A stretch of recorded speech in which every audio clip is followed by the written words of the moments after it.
Pleased to be joined now by the head coach of the women's national team, Bev Priestman. And, off camera, Bev, we were just talking about how it's been so long since we've actually spoken to each other. So I guess the first thing I need to say as well is congratulations on the new contract. I know that made headlines a little while ago, but I guess how does it feel knowing that you will have the reins through 2027? And how did that come about? How did that conversation even begin with Canada Soccer?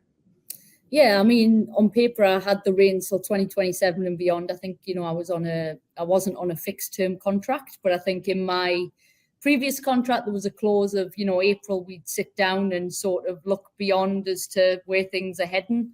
But I think, there was a common mutual agreement to bring that forward and just, put a line in the sand and really for the staff, for the players, for myself, for my family, to make that commitment to say, okay, I want to be here. I love this team. And I think at the back end of last year, what we turned around and some of the experiences, even the Sinclair moment, you realize the potential of this group, how much I've had with this group and how much I want more. And so really it was just probably external communication more than internal, because on paper, I was here regardless, but I think to set that tone and set the tempo at the start of an Olympic year, I think it just settles everything and we can get our head down and we can, push for an Olympics. But I'm also building now for 2027 with all the young players coming in. So it's quite a nice feeling starting the year that way. It was quite the pendulum for you a couple months there in 2023, as we know the results at the World Cup, but then having these crucial 2 games against Jamaica to qualify for the Olympics. And you came out with a different looking squad, different formation. It's like you dug deep to show that you can get the best out of your squad. How much did that even matter to you to also say, I am the manager to lead this team moving forward? Yeah, absolutely. I think, I learned a lot. I learned a lot that when there's so much clutter and things around the football, that it doesn't, it's borderline impossible. And so how you lead through that, I learned a lot personally in terms of, post World Cup, you're at the lowest point of your career. That's what it felt like. I dug deep and cut out a lot of clutter. What I can control is between these lines. And that's all I'm going to focus on. And I felt throughout 2023, from the minute the February window started, there was just so much. And even in the World Cup, there was so much. So, yeah, I think to get rid of that, learn a lot about how to lead in those moments when there's off the field and there's budget and all of these things. It just didn't get the best out of me. And I think it takes hitting your lowest point probably to realize that. And yeah, like you say, I think I evolved the team and I'm really clear about what it takes to win versus what doesn't work. And I think I've had both, right? I've had the gold medal moment and what it took to really get after that. And then I've had trying to lead through chaos and maybe what didn't work on the pitch. And that's really given me great clarity to start the year and get after it and hopefully start where we left off, which isn't necessarily what we did, results, whatever. What I'm more interested in putting attention on now in 2024 is not what we do, it's how we do it. And when this team focuses on the how and the behaviors and the mindset and getting rid of the clutter, we can be unstoppable. Does this feel like a team that has these clear heads, clear minds getting set for the Gold Cup? Yeah, I think so. But I think I also have to make that environment. I think I have to be very clear about when we're on camp. It's about us performing, and what gets the best out of us is to be clutter free and focus on that and focus on the how.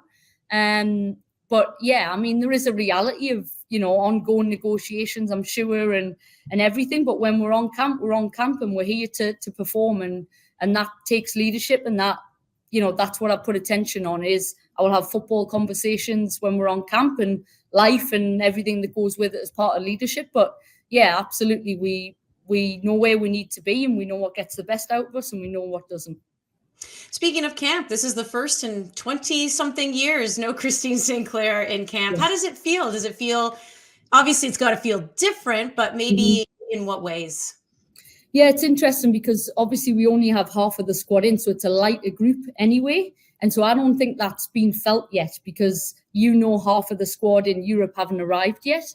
So yeah, but I think, listen, it'll be felt. It'll be felt in big moments when maybe there's a calmness needed or an experienced head and all those sorts of things. But the team towards the back end of the year, when that was coming, there was a clear handover, and it had been coming a long time, right? In terms of Sink's leadership wasn't just about the now. I always felt like she sort of wanted to empower a group of players and respected a group of players' voices and used them. It's never been a one-person leadership team. It's always been like a group. So that's been good. But you can't buy the calmness, the experience, the class, you could say. I think that's a void. But this team are very much ready to move forward, and we have to be, because it's real. What are you hearing as far as a timeline with Janine Becky? Speaking of another veteran as well, who's been missing from the squad for quite some time with the ACL injury. Yeah, listen, it's positive. I don't want people to think that there's been a setback or anything. I think we had to take the bigger picture decision, because I think in tournament football, it's the same with Desiree Scott, because you're on 2-day turnarounds, you can't train a lot.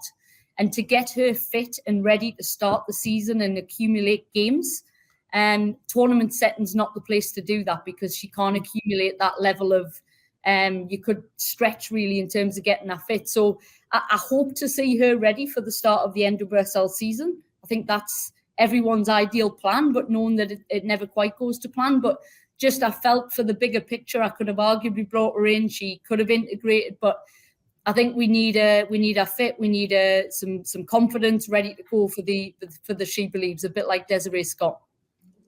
Well, and on that right side, though, when we're talking about some player personnel here, we've seen you shift Ashley Lawrence. We've seen her service be absolutely sublime, especially with Nichelle Prince in that middle. Do you like that? Is that something that you see carrying on in that front line?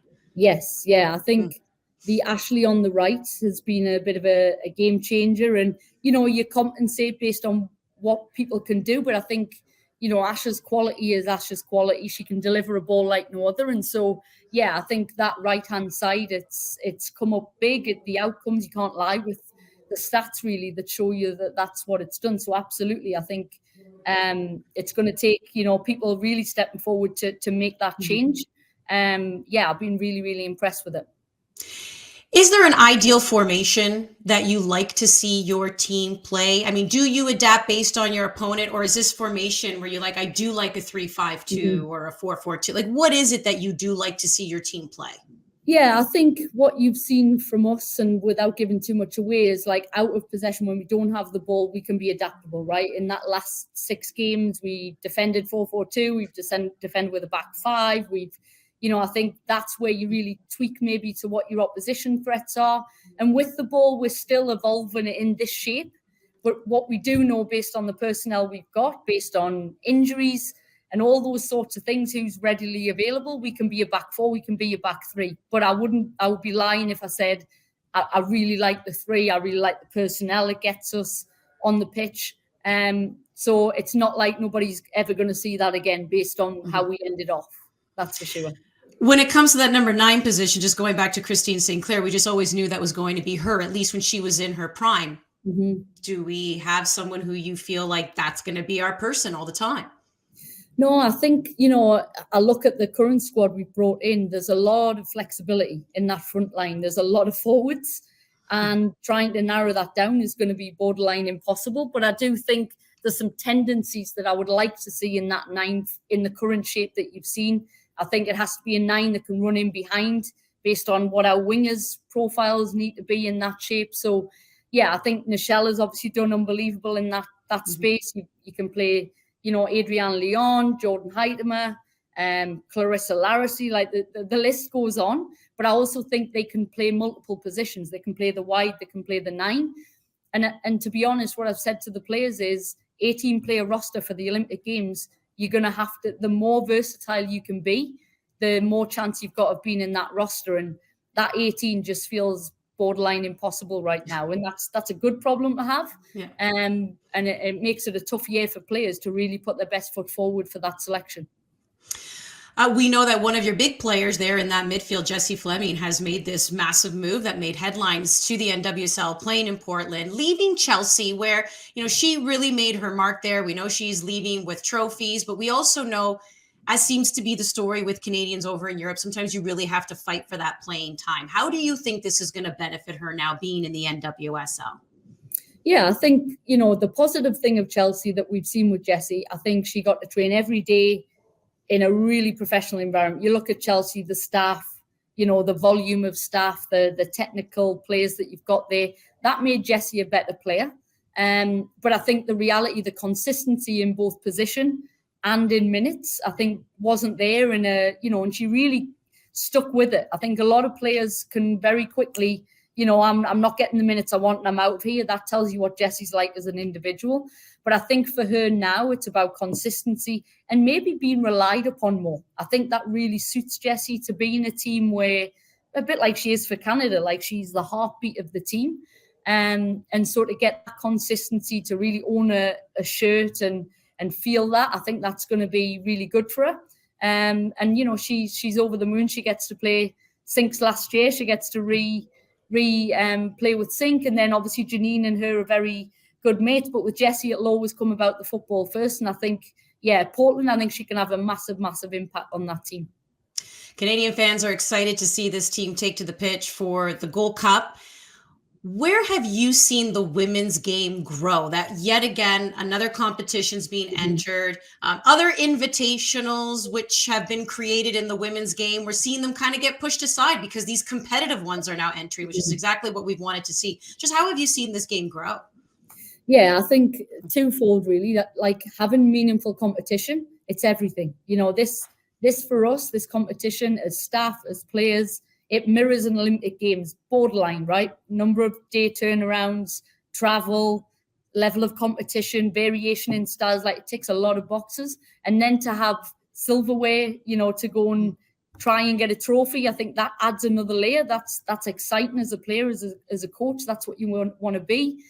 And then you add the styles and how hard it is to beat teams now. I know from the World Cup review that I was at recently, like how compact and narrow teams are to break down, no matter whether they're in the top 10, or the top 80 teams. That was never the case. And so you have to be better with the ball. And I think there's some learnings there. And this will be a great opportunity for us to really test out, okay, how can we break down a block?